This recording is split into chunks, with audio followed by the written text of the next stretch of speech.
Hello and welcome to the first ever CGI Fridays art show. I am one of your hosts. I'm Omnia Soul. I'm Mitch Mitchell. I'm one of your hosts. I think I can hear it. Let me mute Twitch right now so I'm not hearing feedback. Welcome everyone.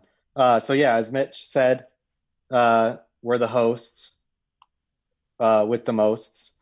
And we've got a great show for you tonight. A lot of very interesting artists. A little bit about this show. It started out as an idea a couple years ago and has since evolved into this, since we're all staying safe and staying inside as much as we can.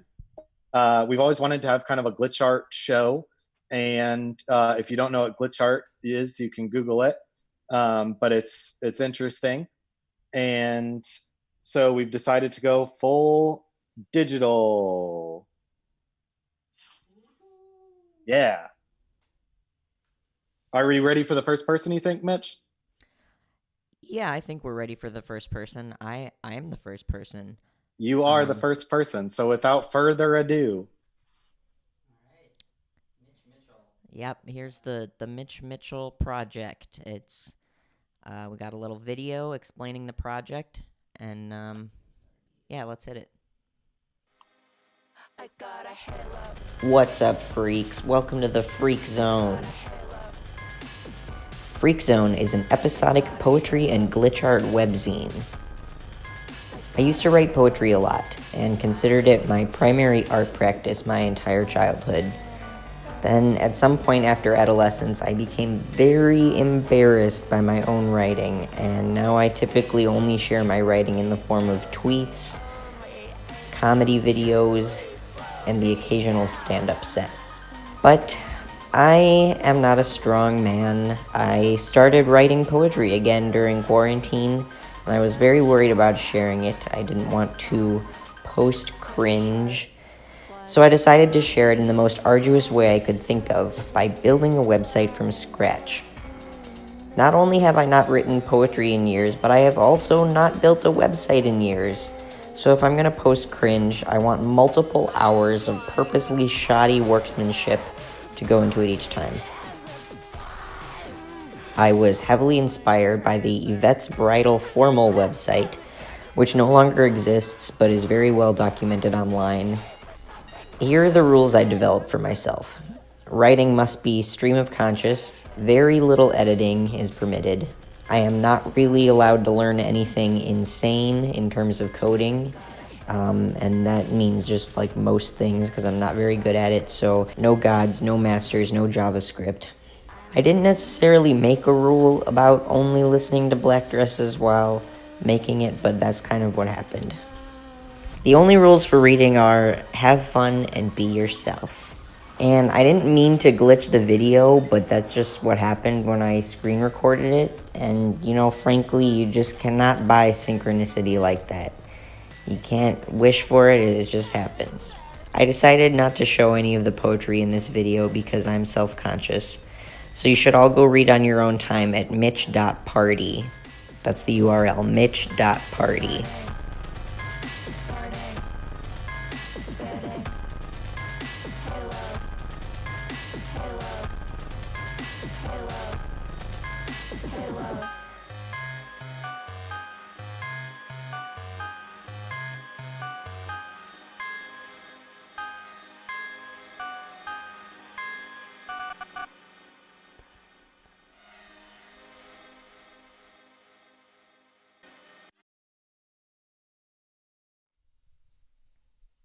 Hell yeah. yeah. Way to go. That Thank was you. great. Thank I'm you. excited to check that website out. Yeah, I'll post it in the chat. Everyone should go look at it on your own time. Mitch.party is the URL. Pretty proud of snatching that bad boy up. So feel free to peruse at your leisure. Um, Absolutely. Uh, Next up, we have Jourden. Let's start. Hell yeah. with, something, I think a subject that is always on the tip of everyone's tongue is how, the live action Jim Carrey Grinch movie is extremely gay. So with that, I bring you my report of sorts about my gay opinions that I have formed over the last 20 years by being completely obsessed with this movie. All right, so first, let's start off with queer themes. So what is it about this movie specifically that makes me feel and think that it's queer? Let's start with the general theme of the movie. So you have this character that both in attitude and also just visually is very different from every other character in this town, that gets bullied into leaving, just isolating and leaving the town, and just goes up to a mountain and lives in a cave.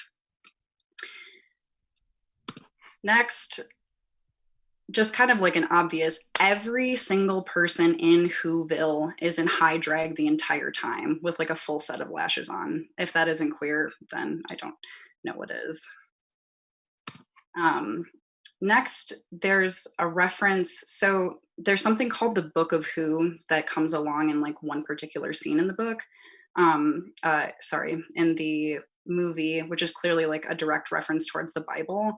And in it, the mayor of the town and Cindy Lou Who are going back, having an argument, and basically the mayor's trying to weaponize the book to prove that the Grinch is going to ruin Christmas. He doesn't belong there. He doesn't belong in Whoville, which obviously is a direct parallel to the Bible.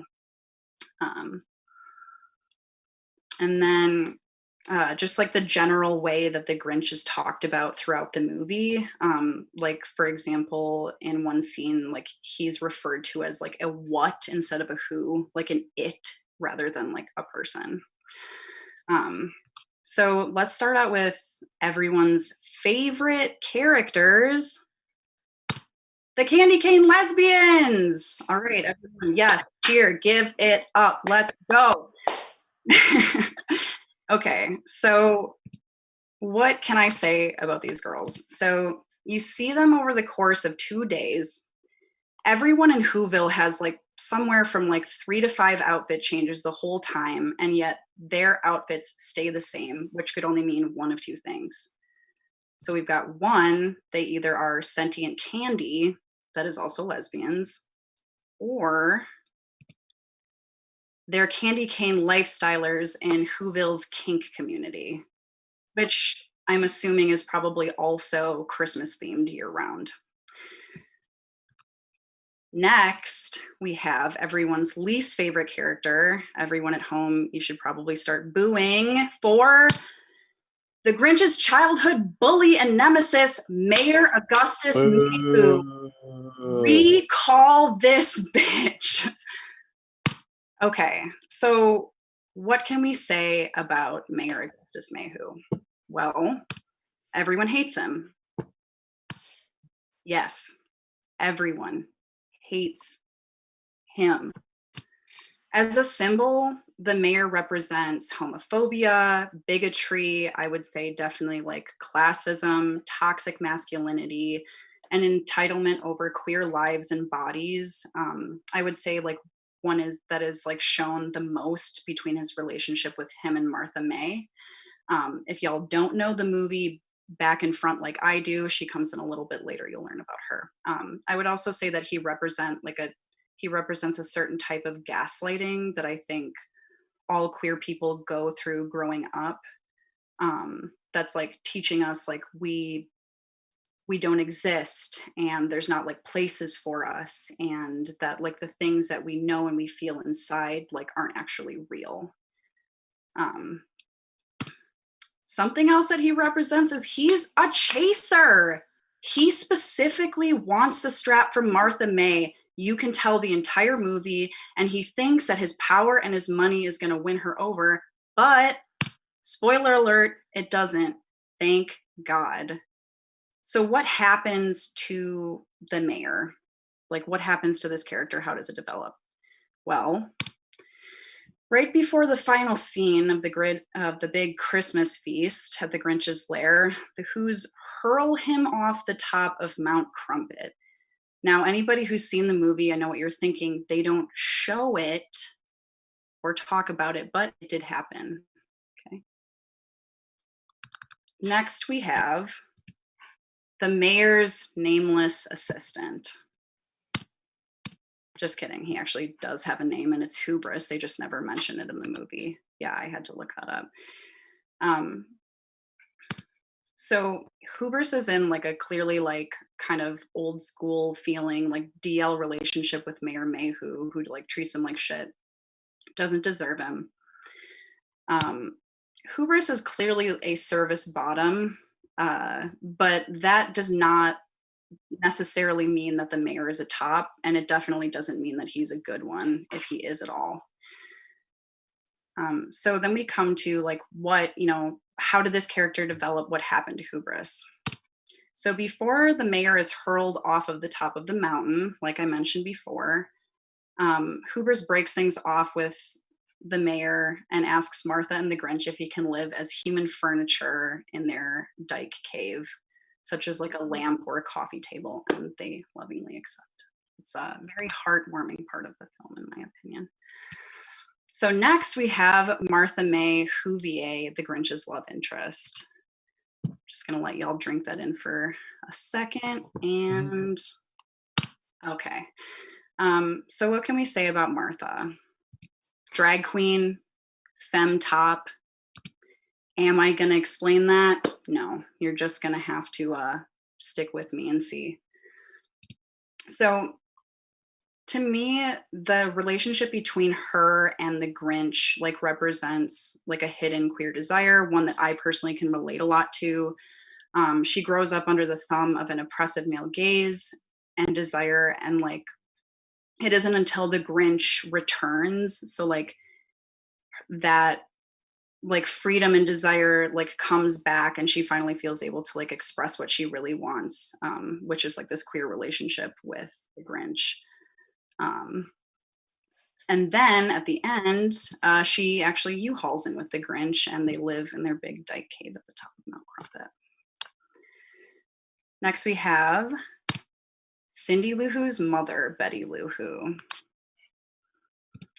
So a big part about Betty's storyline is they try to make it so that she is constantly in competition and dislikes Martha May Whovier. But as any good lesbian knows, she doesn't actually hate Martha. She just wants to get topped by her. Don't believe me? Well,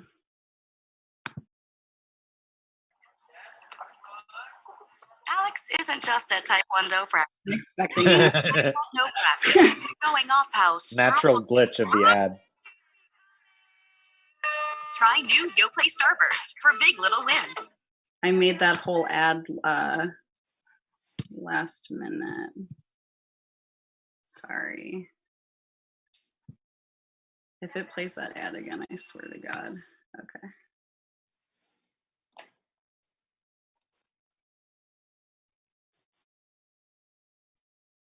Okay. This, however, is new.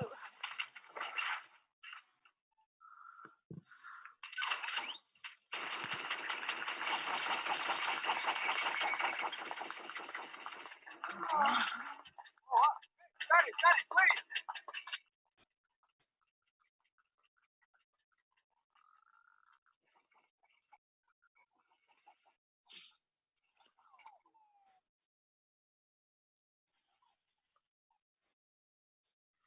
Oh, yeah. Well, good night, Betty.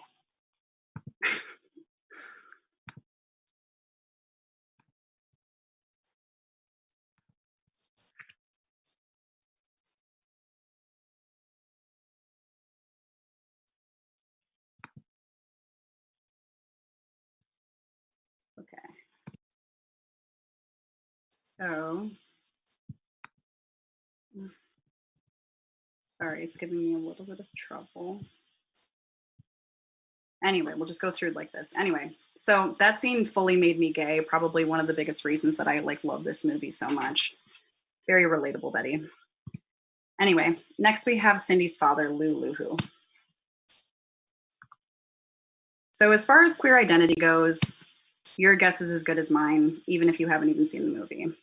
But what's really important about Lou's identity is his wife, Betty, is clearly the top in the relationship, even though she wants to get topped by Martha. And he also wants Martha to cuck him with Betty. As far as like character development with Lou, he starts off with some really backwards ideology that he tries to put onto Cindy. Like, for example, the Grinch is a what, not a who comment comes from him. But by the end, he really turns it around, and he is really like supportive towards his daughter. And then we have Cindy Lou Who. So as far as queer identity is concerned, Cindy's is pretty undefined. I don't think the label is the focus of her character. It's like her journey and her relationship to queerness. So what does Cindy represent? I would say she represents like an importance of intergenerational queer relationships and also being exposed to queer representation as a youth, which is just like shown throughout the movie. Everyone tries to hide the Grinch from her. And like it is clearly just like a beautiful relationship that they build and something that she really wanted and needed. I think that their relationship really like shows society's like false need to shelter children from queerness, like acting like it's like dangerous or predatory or, you know, whatever, is like really due to internalized queer phobia, and it's not due to like anything that like actually makes sense. Like there's no actual like bad repercussions. It's just their own biases. I think something else that Cindy represents is the queer allyship that at least like large scale is kind of something of the past. Something maybe we saw before, like the like digital age, like acceptance, commodification of like white gayness. Like, yeah, I just think there was like a lot more sincerity, and it wasn't like I take my ally pin and I go type thing. I think she represents that to me. So next we have Cindy's brothers. What can we say about Cindy's brothers? Who cares? They show up in the very first season to go bother the Grinch on his lesbian mountain, and then, you know, they don't really show up again. So moving on to the Grinch's parents, Clarnella and Rose. So we've got a femme for femme lesbian couple, obviously living together for at least 30 years, if not more. I think something that happens with lesbian relationships is they are represented as, like, people try to be like, oh, well, they're probably sisters. And for those naysayers, I say, no, they are not sisters. Look at them. Blonde, brunette, body types are different, whatever. They are not sisters. Also, the way that the Grinch came to them is like a very alternative way, like all the babies floated down like they were delivered by the storks, and they talked about how like he came in this different way, and I think it like represents like adoption, like difference of queer families. I would also say that the Grinch needs to appreciate them more. He's a little mean to them, and also they're swingers. I have the video to prove it. In your own words, please tell me everything you know about the Grinch. Where did he come from? So here we have the scene where he floats down from the sky, lands on their porch, and they're having their Christmas party.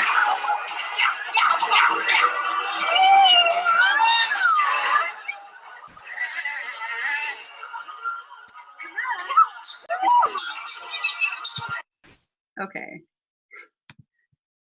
Now, something that I learned way after I was really interested in the Grinch was that when everybody puts their keys into the fishbowl, it means it's like a swingers party and everyone goes home with someone else. So that was a very interesting factoid to learn. So the next character that we have, drum roll please, is finally the Grinch. I think that the Grinch represents queerness itself. And I think that like scenes where we can see this happen is Cindy's brothers coming down from the mountain. They just bothered the Grinch. They're like shouting about him. The mayor kind of tries to shut it down. No one wants to talk about it. I would say you can see it when like Cindy hears about the Grinch and kind of like hears about this idea, and then like she's like fascinated with it. She's like needs to have it in her life.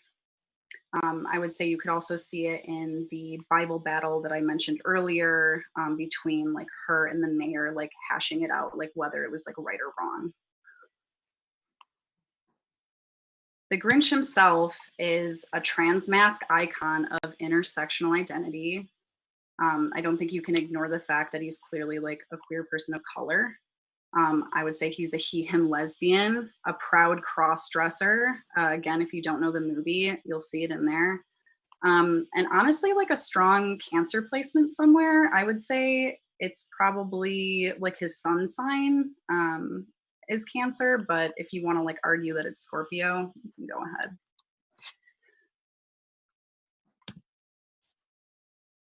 I would also say that his heart growing 3 times that day wasn't because he was just like a curmudgeon. I think it was a metaphor for him facing his trauma. And then we have everyone's favorite character, hot blonde Who girl. So her name is actually Christina Hooterberry, and yeah, I had to look that up. I don't really have anything else to say. I just think you're hot. Thanks. Honorable mentions and thank yous go to my partner Archer for helping me, Mitch Mitchell and Sage Merton for watching The Grinch and just like shouting gay shit about it that we thought existed, and also the Grinch's dog Max, because we all love him. Yay! Yay, thank you, Jourden. Yeah, thank you, Jourden. Grinch expert. All right. I think I'm up next. Yeah. All right, everyone. My name is Omnia Soul, but you can call me Nia for short.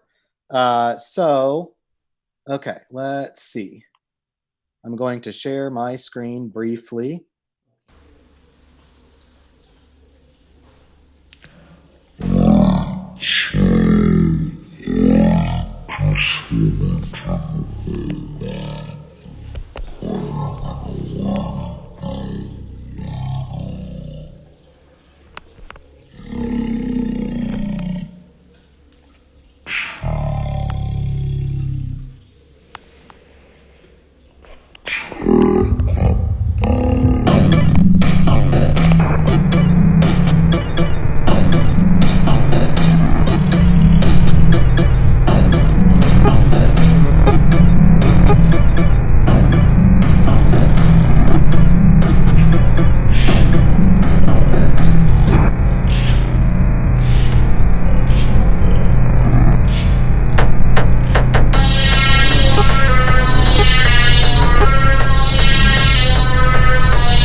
All right, who do we have next up, Mitch? I believe it's Rainn. Rainn is up next. Rainn.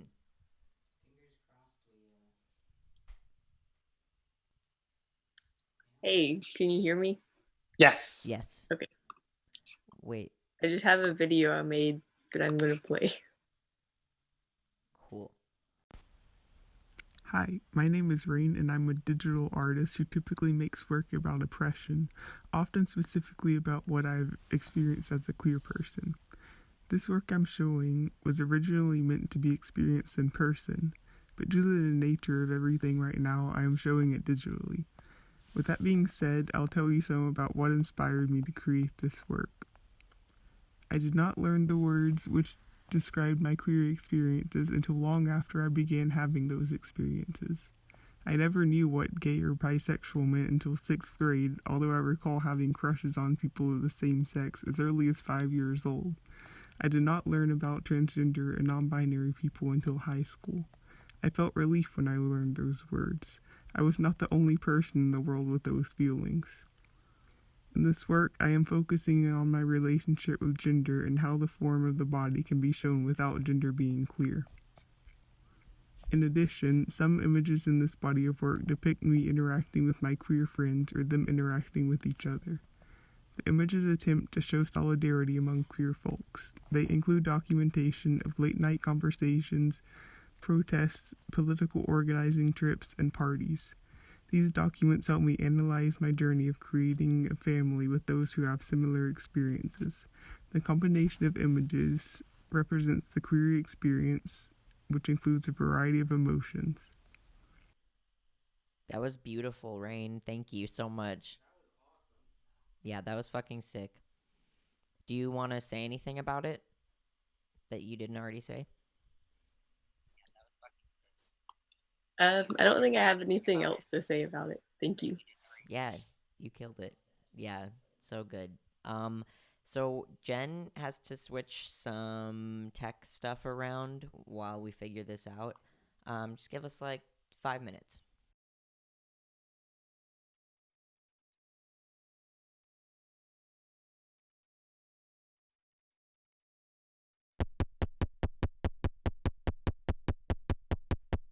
I see you.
Yeah.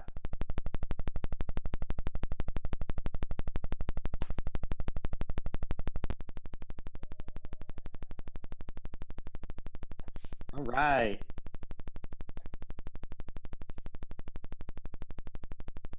All right. So, all right.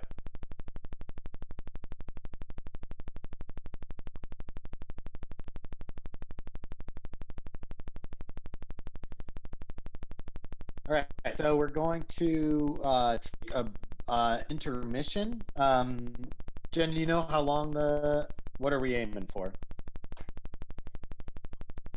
10-minute intermission, everyone. So we're gonna take a 10-minute intermission, and then after that, Meredith is up next. So get ready, get pumped, drink some water, stay hydrated. And yeah, Mitch, you have anything to add before we go to intermission? Smoke them if you got them, everyone. You heard it here first.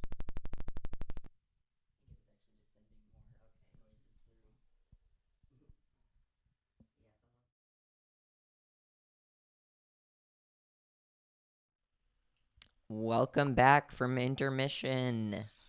Welcome back, everyone. Thank you for sticking around. Yeah. Next up, we have Meredith Haines, who is also my roommate. Whoa. Hey. Yeah. You excited, Meredith? Sorry? Are you excited? I am excited. Thank you, everyone, for hosting. This is my first Twitch stream. This is really fun. I've been watching downstairs in the non-beige room.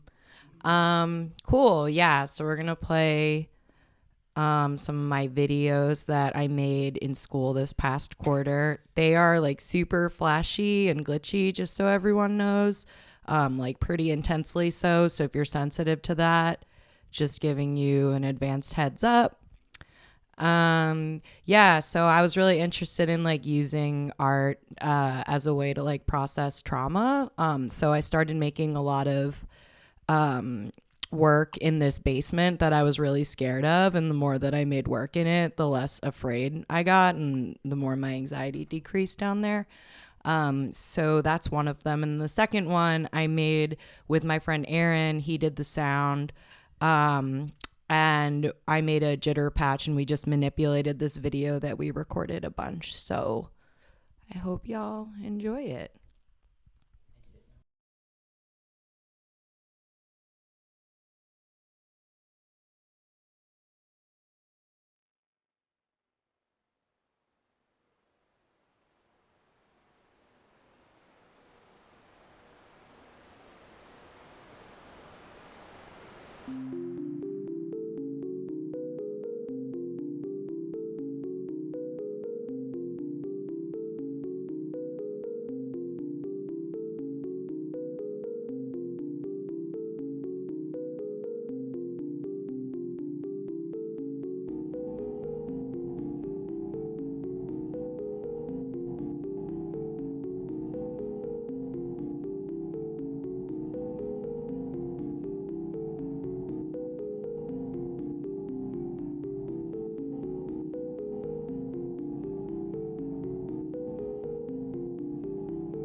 audio.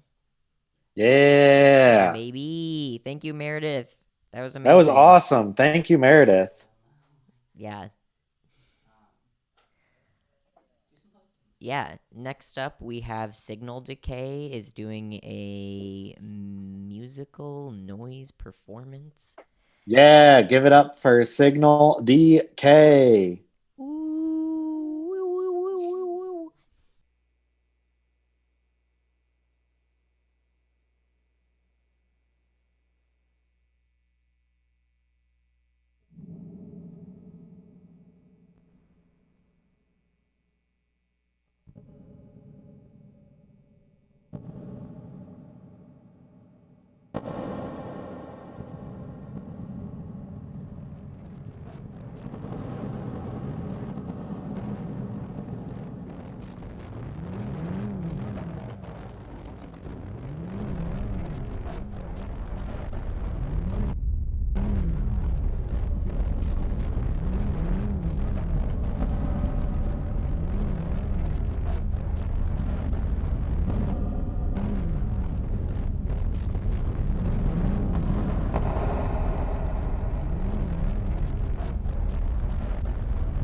Fuck Yeah.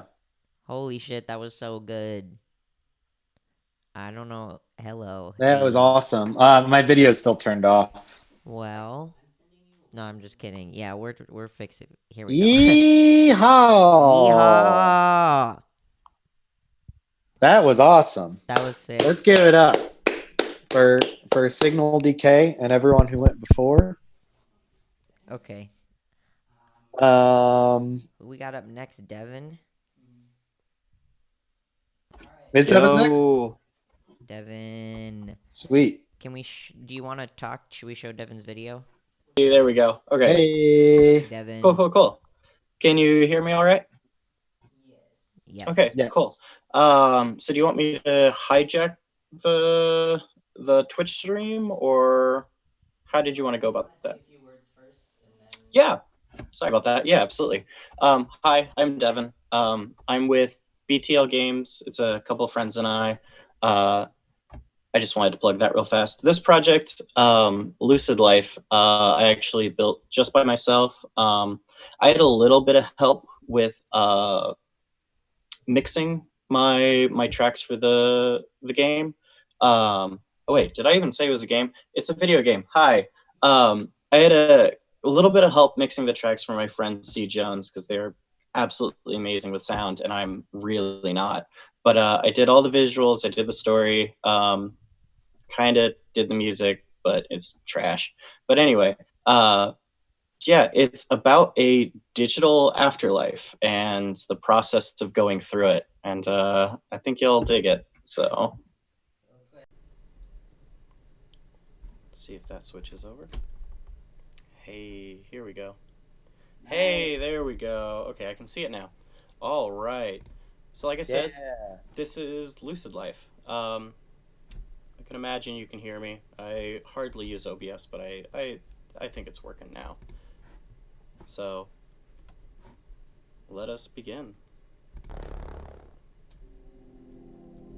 Welcome to Lucid Life. This is a digital afterlife constructed to preserve the experiences and memory of human life. You were chosen to be a sponsored candidate for our program. Do you wish to download your brain to one of our preservation tanks? I built this. It'd be unfair for me to play through. Would y'all like to answer the questions? Sure, I'll go with yes. Good. Do you have any former contracts with other deities? Yes. Please resolve those before joining our program. We will give you time to process. What do you say, Mitch?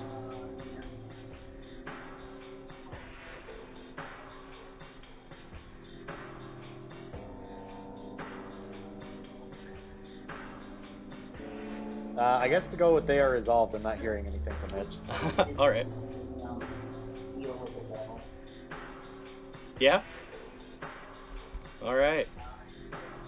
Then we can continue. Please carefully read our terms and services and check I agree to start our service.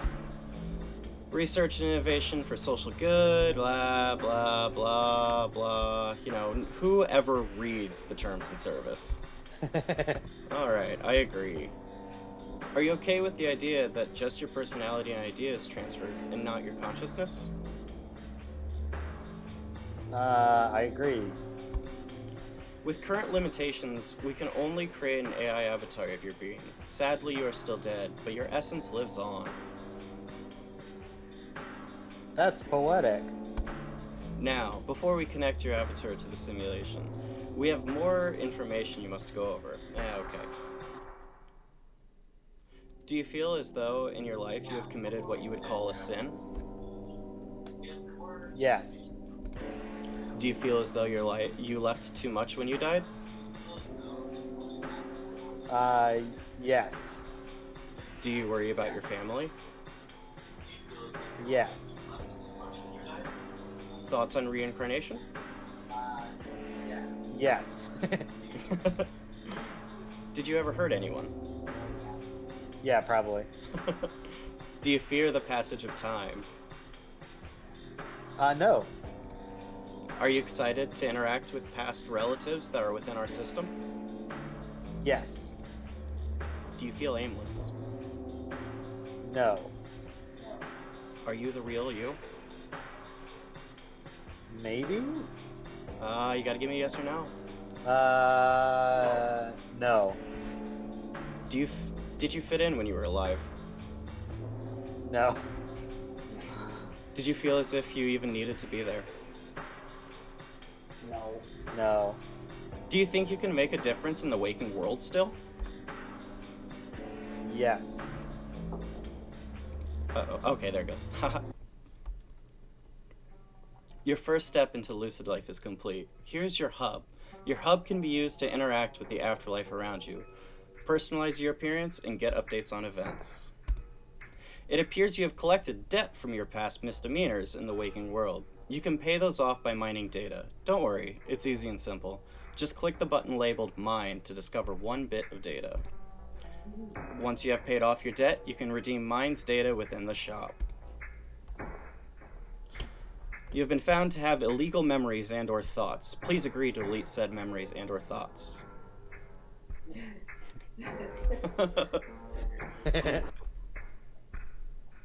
So yeah, do we go with delete then?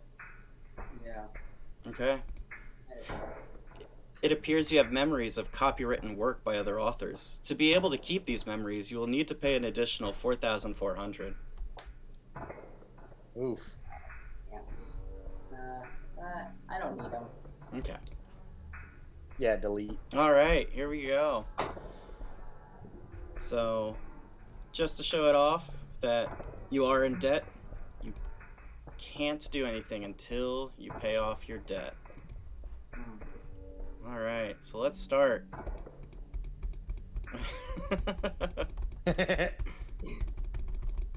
Depressed? Reprogram. It's easy. Oh no. Don't forget to visit the shop. Yeah. Okay, so that one's actually a game my friend made, so that one's fun. Listen, we're gonna get you out. All right. So do you have to keep clicking the mine data? Yep. I'm sorry, you can probably hear my mouse going crazy. Just a little longer. Please don't click ads at this time. Intruder detected. You are free here. Ah, damn it.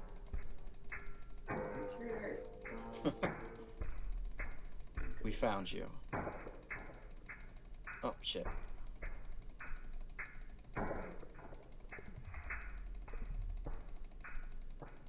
Ugh, it's getting crazy. Oh, ugh. The afterlife sucks.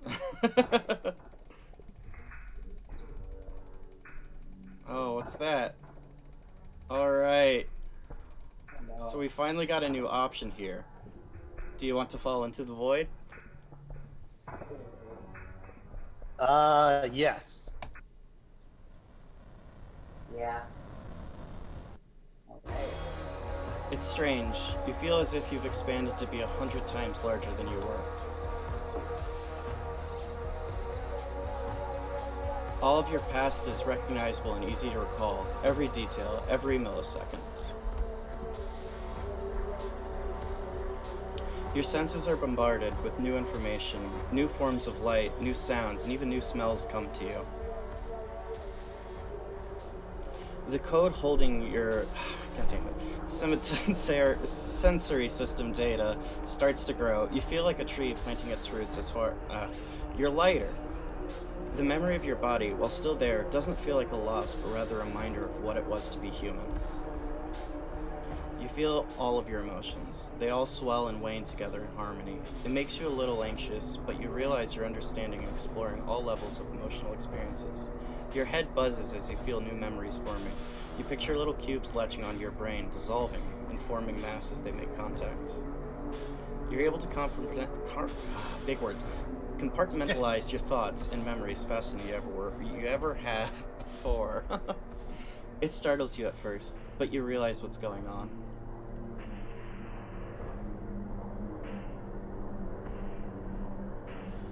These are others. They're sharing their experiences with you. Oh yeah. This feeling of a true collective conscious working together, it exhilarates you.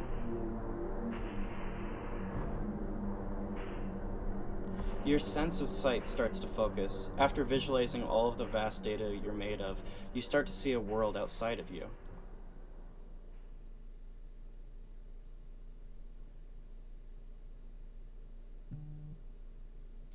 You are free now.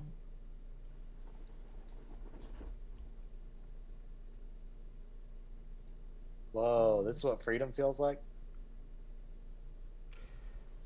And there we go. That was it. Hell yeah. Let me plug a link. It's a free project. It's more of a zine than a game.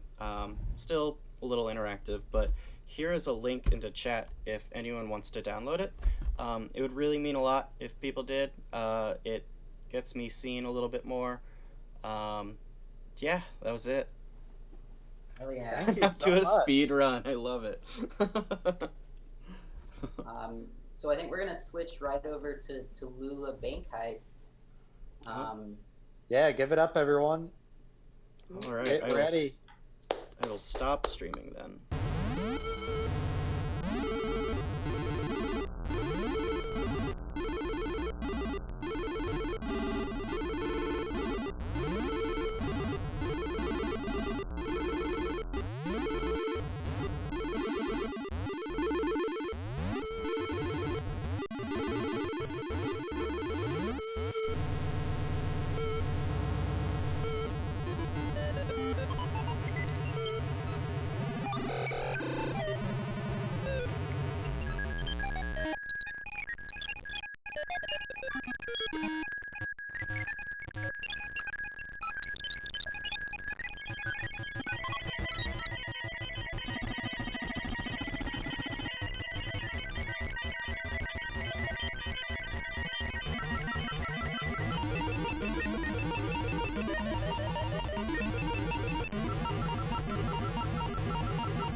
Hey. That was sick.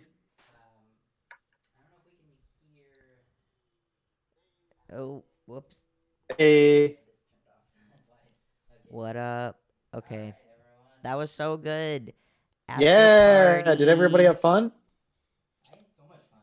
Well, yeah, I did. All right. Want to give a big shout out to everyone in the show and everyone who watched the show, and another big shout out to Jen for helping put together all the tech stuff, because like we would not be here without Jen's amazing tech ability. Yeah, And thank you, Jen. Big thank you to if y'all are Jen. interested in the Zoom after party, it is posted in the comments. You might have to scroll up, or if you came in later, can we repost that to the comments? Yeah, it's on there right now. Actually, it's showing on the stream, but we can also post a link. Okay, yeah, post a link, because so I in one of the sets I had to refresh because I was the screen froze, and so it like only shows like the latest messages in the chat. So I think that got lost for me and some other people. I mean, I'm already in this chat, but you know what I mean. Oh wait, it's on the screen. What am I talking about? I'm so sorry. You're all good. Yeah, I'll post a link now too. Yeah. Cool. That was sick. After party. Yeah. Thank you all for coming. Seriously, thank you for everybody who tuned in on Twitch. That was super cool. Very fun. Yeah, thank you to all. Thanks to all of you. And also, we don't have like a social media page directly for CGI Fridays, but we are going to try to do more events, hopefully monthly. So stay tuned on our various individual social medias, and when we get up to a more professional level, we'll probably set up Instagram and other social medias and whatnot. So fuck yeah. Okay, see you guys on all right, Zoom. see you on the other side, y'all.